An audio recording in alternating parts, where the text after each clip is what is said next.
What is up, Steeler Nation? It's your boy Danny J back with another vid this morning. So today on the Huddle, we have a special guest. We have Jim Lloyd. He is our Cincinnati Bengals insider, and today we're talking, the game, and we're previewing the Cincinnati Bengals versus the Pittsburgh Steelers season opener this upcoming Sunday.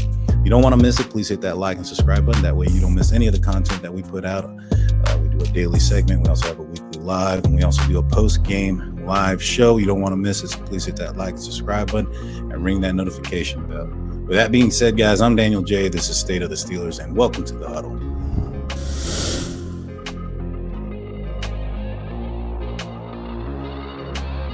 Jim, my man, how you doing today? Oh, I'm doing good. Doing good.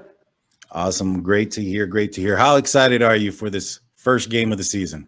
Oh my gosh, I'm excited. Steelers first time actually opened the season with the Steelers, I believe. Yes, it's usually the Steelers and the Browns that are opening up the season.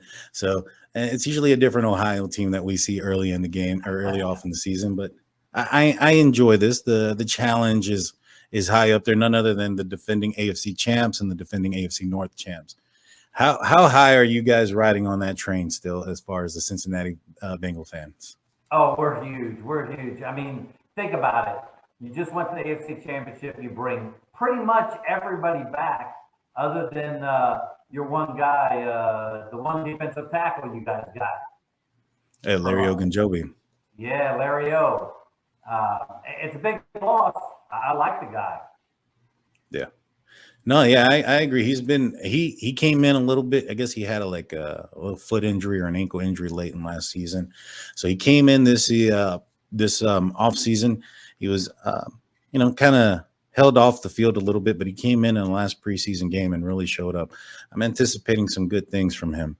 One of the things that Larry O is going to be going up against is improved Cincinnati Bengal line. I know there's some new parts. You tell me, how confident are y'all on the offensive line?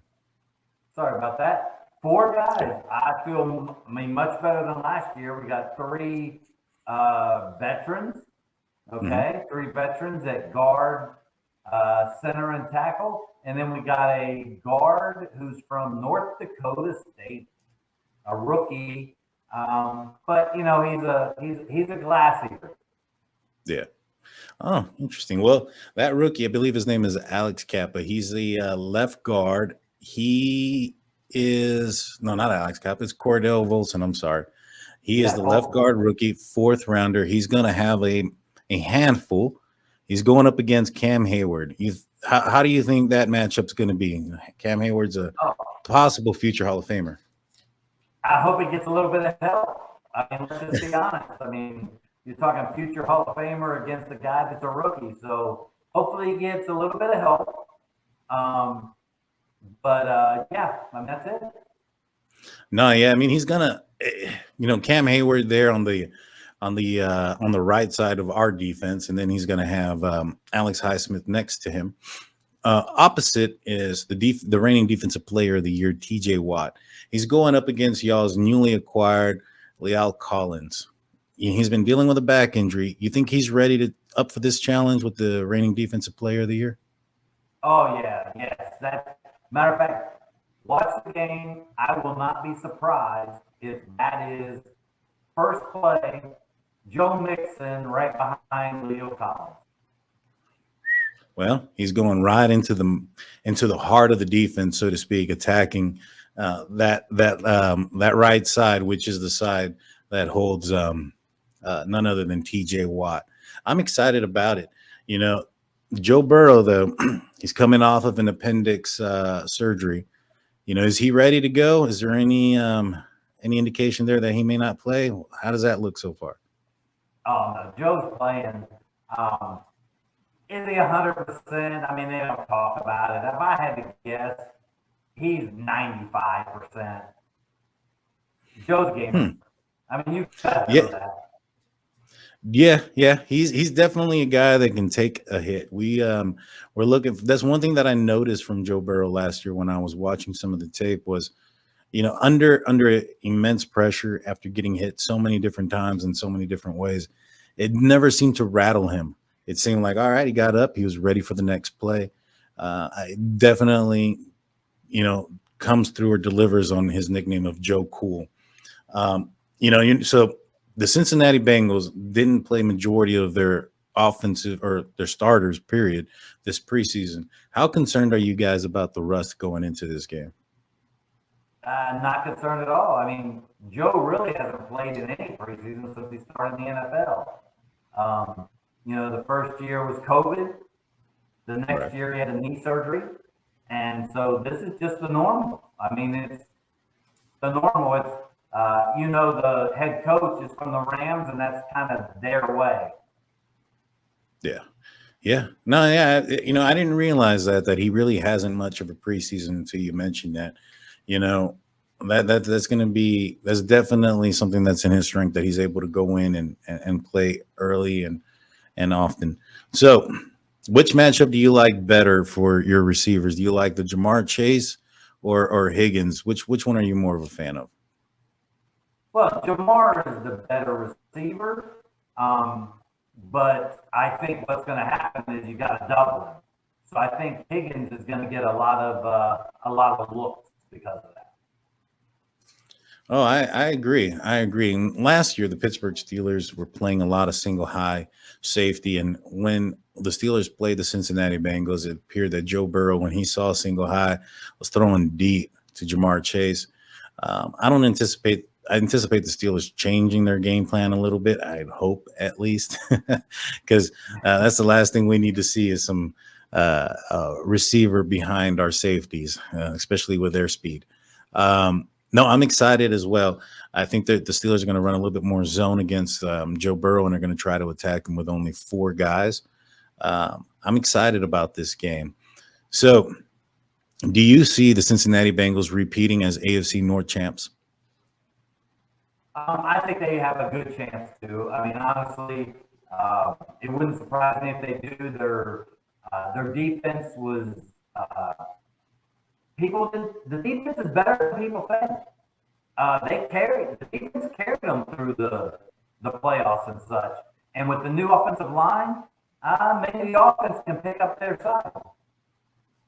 Yeah, yeah. If the offense and the defense can gel for that Cincinnati Bengal team, they can be definitely dangerous. I'm looking forward to it. I'm looking forward to the challenge. I know the Pittsburgh Steelers are 6.5 dogs in this game. Do you see the Bengals covering? Oh yeah, yeah. I'm gonna tell you, score I'm looking for is 30-13. Oh wow, that's a blowout. so, so you think that the Cincinnati Bengals defense is just basically going to eat Mitch Trubisky and Najee Harris up? There's what do you think as a Cincinnati Bengals fan you should fear the most out of the Pittsburgh Steelers offense? Najee Harris. Mm-hmm. I mean, I'm not scared about Trubisky. It's just a matter you got to stop the run, and then you, just like you guys would do, you expect Trubisky, hey, make him beat you. Yeah. I don't know if he's going to be able to do that single-handedly so early in this young season. It's Trubisky's a guy that, well, let's just say it's fortunate for him that he's on the road this week, because if it was a home game, I think the Kenny chants would be coming out early and often. That's for sure. Man, I really enjoyed this, Jim.